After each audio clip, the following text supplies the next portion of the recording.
Mga Kawikaan 5, Babala laban sa pangangalunya. Aking anak, karunungay pakinggan mong mabuti. Pakinig mo ay ikiling sa aking sinasabi. Sa gayoy magagawa mo ang mabuting pagpapasya at ang bawat sabihin mo'y kaalaman ang ibabadya. Pagkat labi ng haliparot ay sintamis nitong pulot at ang kanyang mga halik kasiyahan nga ang dulot. Ngunit pagkatapos mong magpasasa sa alindog, hapdi, kirot ang kapalit ng kaunti niyang lugod. Ang kanyang mga hakbang ay tungo sa kamatayan, daigdig ng mga patay ang landas na hahantungan.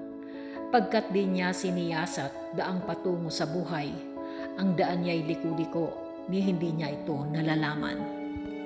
Kaya nga aking anak, sa akin ay makinig. Huwag lilimutin salita ng aking bibig. Lumayo ka sa babaeng masama ang pamumuhay, ni huwag kang lalapit sa pinto ng kanyang bahay. Baka dangal mo'y sirain at angkinin pa ng iba. Sa kamay ng masasama ay mamatay kang maaga. Ang yaman mo'y uubusin ng taong di mo kilala. Mga pinagpaguran mo, makikinabang ay iba. Kung magkagayon, wakas mo ay anong saklap.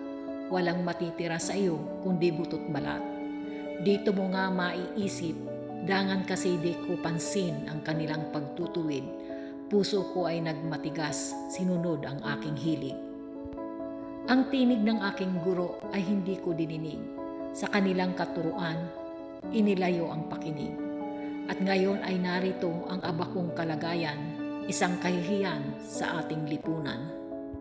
Ang dapat ay maging tapat sa asawang minamahal at ang tangi mong pag-ibig iukol sa kanya lamang.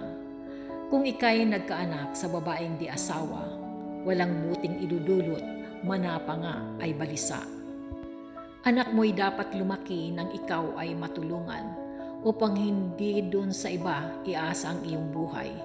Kaya nga ba't mahalin mo ang kabiyak ng iyong buhay?